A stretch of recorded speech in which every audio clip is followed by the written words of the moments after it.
Sheriff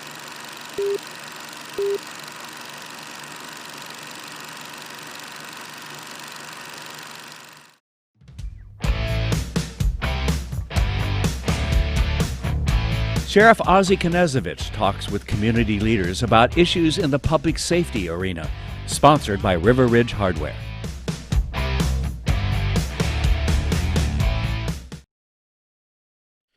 Good morning. This is Sheriff Ozzie with the Sheriff's Report. Hope you have a great day today. It looks like it's going to be a beautiful one out there. We've been talking the last couple of weeks about the concept of, is the media under attack? And my answer to that is, well, your answer may depend on your involvement with the media. And how we got here was I received an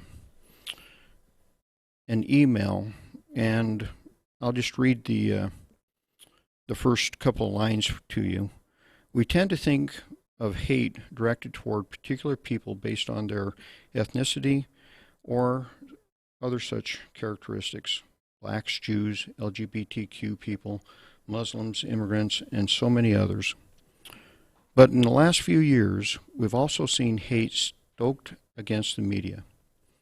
Some of us remember learning about the phrase, the enemy of the people, as a term associated with the French Revolution or caused or used by Stalin in the USSR. It also is wielded by Donald Trump, as well as other authoritarian figures. Well, we kind of get the slant on the politics of the email, but I really was taken aback that a Center for Study of Hate would actually try to compare the disdain toward the media with the true suffering of blacks, Jews, LGBTQ people in this country.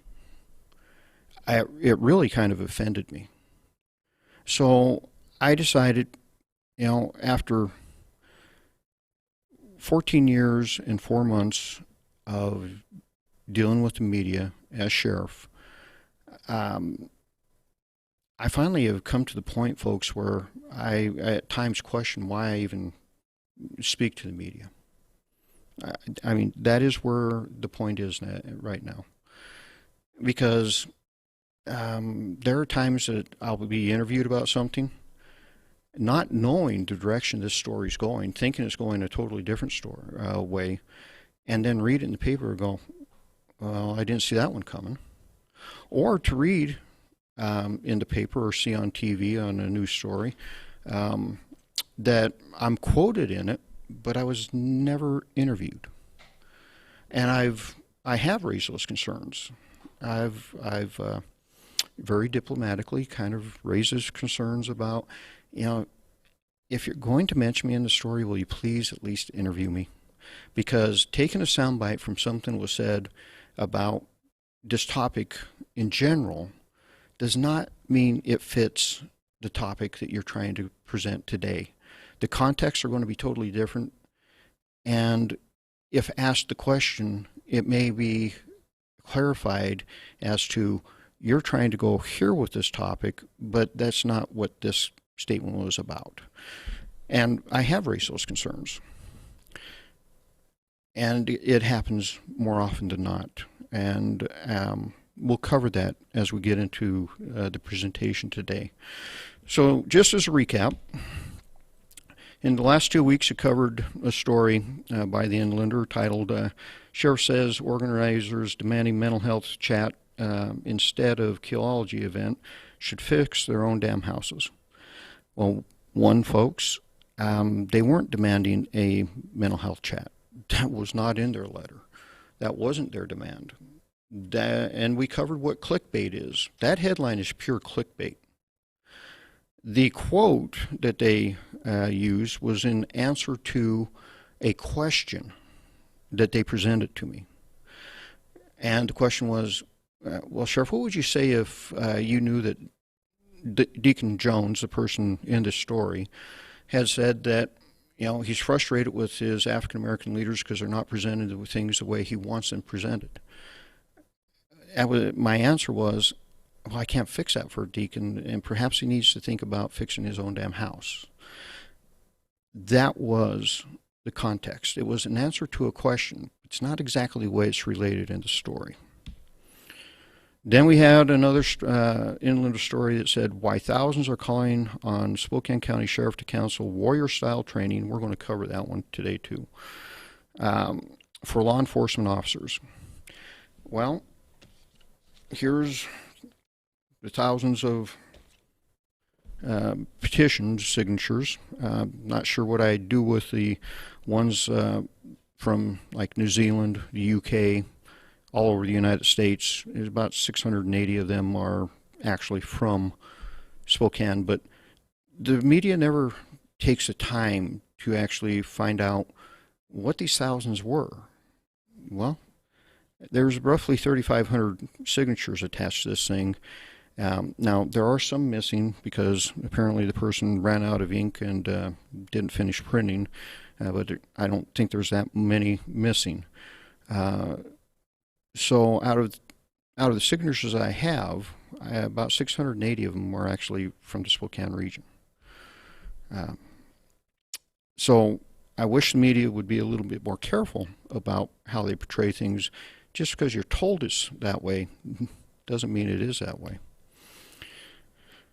This, folks, is why David Grossman finds himself under attack quite often.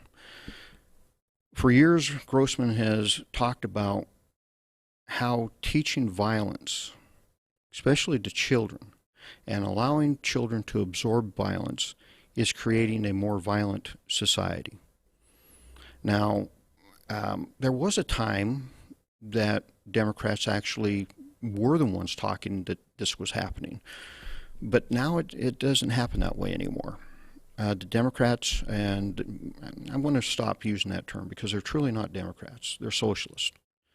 The socialist progressives no longer, think that way, and they actually attack Grossman for those views, and quite frankly, activists attack him for those views because he does speak out about, when you glorify gang violence, when you glorify gang culture, what are you doing?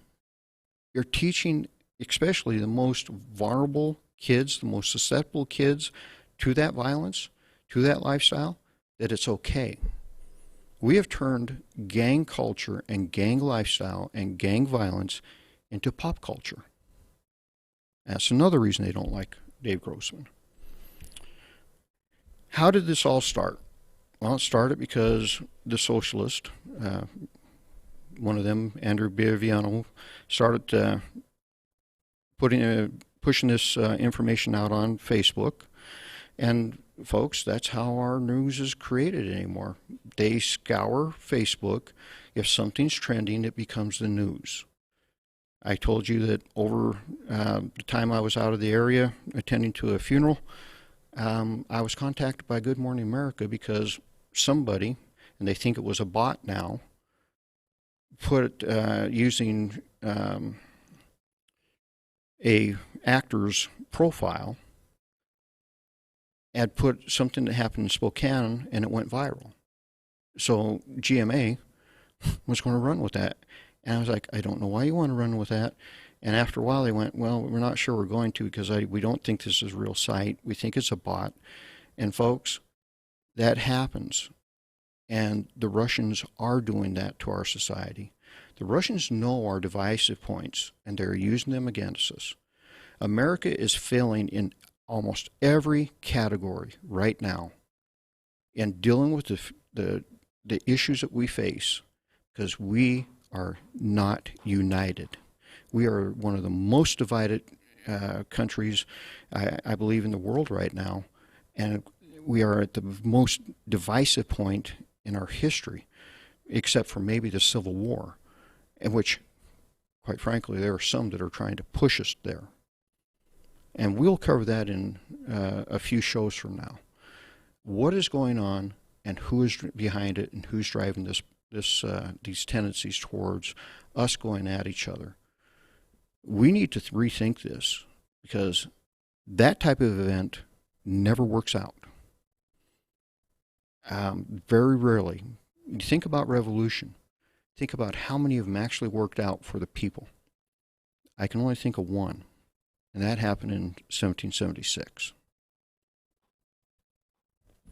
Because we had leaders dedicated to the people. Most of the time, they're not dedicated to people, they're dedicated to causes. And that's my beef with activists right now. One of the things that Andrew, in his push to show that law enforcement is just evil, which surprises me because I know him and I just don't get it. Yeah, he wants to portray that we hold people accountable, but we don't hold them accountable if they have a use of force issue, if they use force excessively. And Andrew knows better, because Andrew's watched me terminate people. But he claims that we don't. No, we do. The record is clear on that. If you're going to abuse our citizens, you will not wear a badge. At least you won't wear a Spokane County badge. That is definitive. So now we go to the next article in the Inlander. Antifa is anonymous, militant, and ill-defined, but there is little evidence to blame them for riots in Spokane.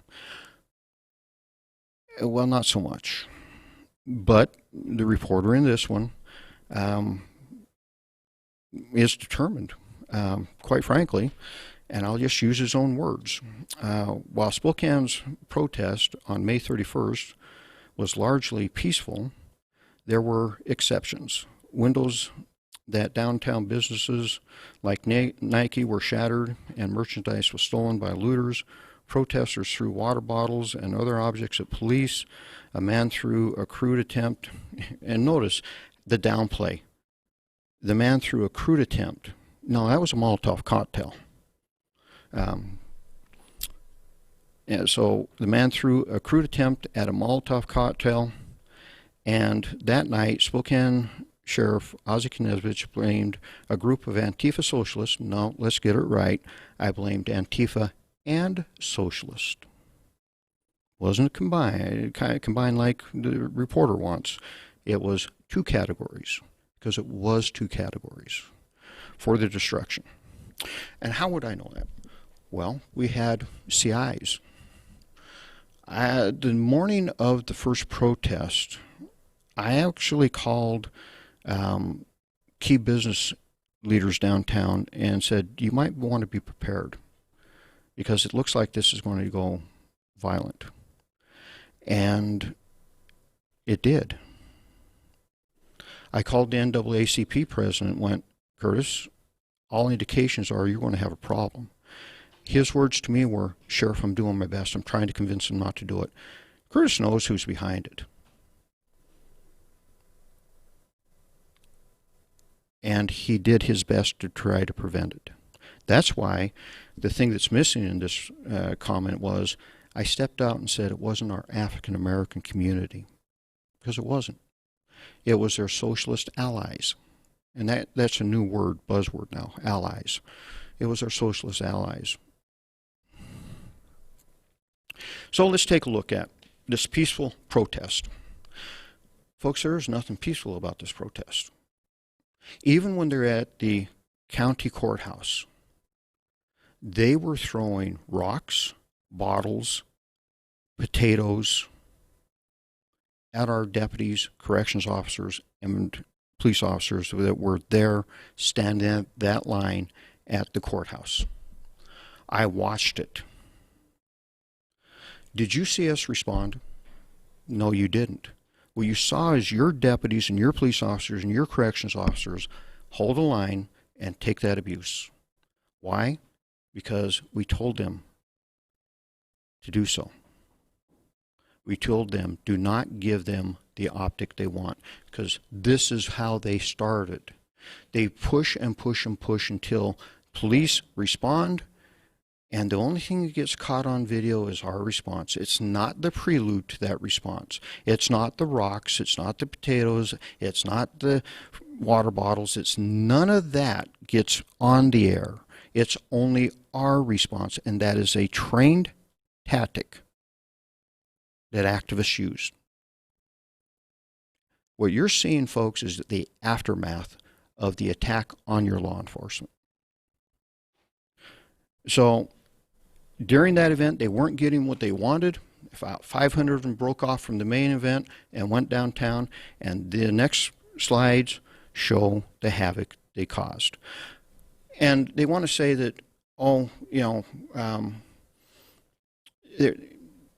no big deal. I mean, it was just a protest. No, it was a very prepared, orchestrated event to the point that they actually brought leaf blowers to blow the CS smoke away. They were planned and prepared for this. Contrary to what the media wants to tell you, this was not peaceful and was not designed to be peaceful. Maybe from the African American side of it was designed to be peaceful, but from the socialist side, it was not planned to be peaceful. Does that look peaceful? Throwing rocks at police officers? How about that one? Well, that's normal. Matter of fact, that's the remnants of their last protest at the courthouse, I think last week. They need to learn how to spell. Apparently they failed the first time. Oh, every peaceful protest we should carry a sledgehammer to. Right? Every peaceful protest needs a sledgehammer and a gas mask to go with it. Peaceful. No, planned, organized riot. Goes on to say that I doubled down, and I did, folks. Daniel wants to make a big issue about 3 white cars that we were told about that had Antifa members in them. That's the information we got. Do we have license plates? No. Can we find those vehicles? No. But that's the information we received. But Daniel doesn't seem to want to acknowledge that. Nor did he really want to acknowledge the fact that on the third protest, we found cars stationed at key points with that license plates came back to Seattle. The second protest, I observed multiple vehicles from Oregon driving around the public safety building, driving around the courthouse, driving around the area.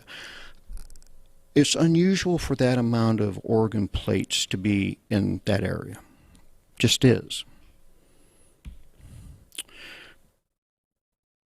But Daniel goes on to state that, but ever since the protest against racism and police brutality cropped up in May, Antifa has taken on a new role in the public imagination. Scapegoat. Unique perspective. Unique perspective. He goes on to talk to Dustin Jolly, a member of Spokane, Occupy Spokane, who takes great pleasure and pride in the fact that his protest cost this community about $1 million in overtime. So, you know, maybe the county and maybe the city should think about recouping that money by maybe suing Occupy Spokane, groups like that, 501c3s that were responsible for the damage.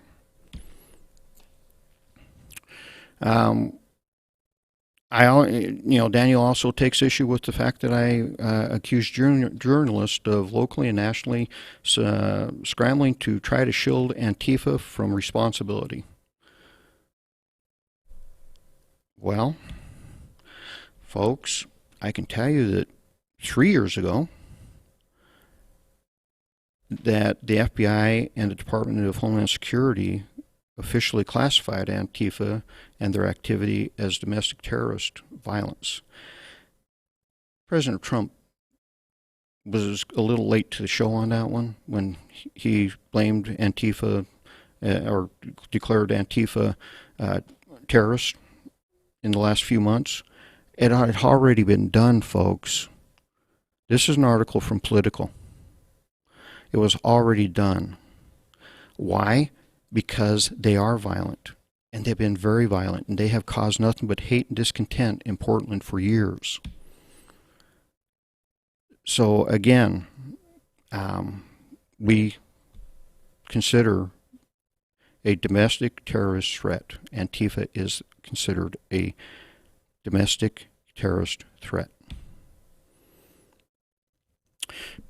And Antifa targets right-wing groups, and the right-wing groups started automatically spinning up and fighting back. That's how the creation of the Proud Boys came about. It was amazing that riot, the first night in Spokane, the left tried to blame the Proud Boys for starting the riot. Proud Boys weren't there. It was not the Proud Boys. It was Socialist and Antifa.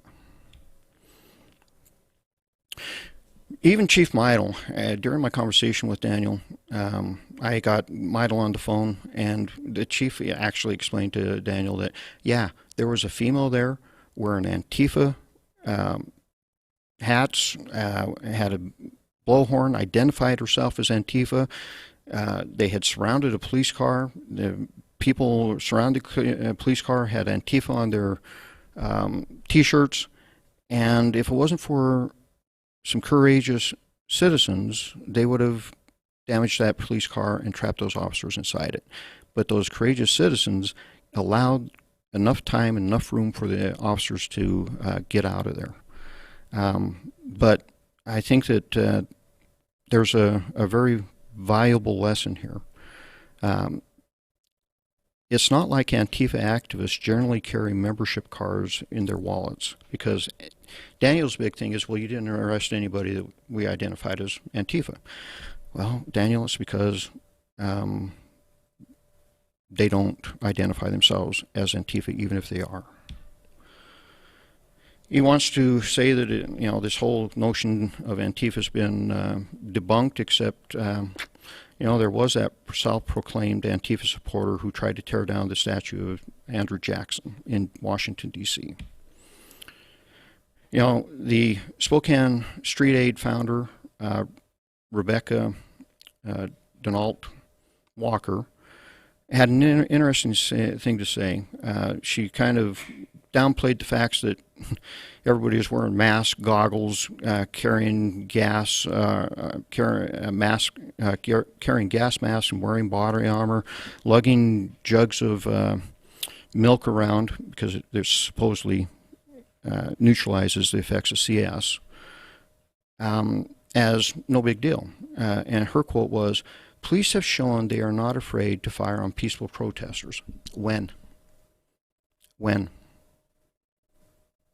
Especially in Spokane. Give me a when. Never happened. And again, the only thing you're seeing on TV is our reaction. It's our reaction, folks, to their actions. But you're never seeing that action.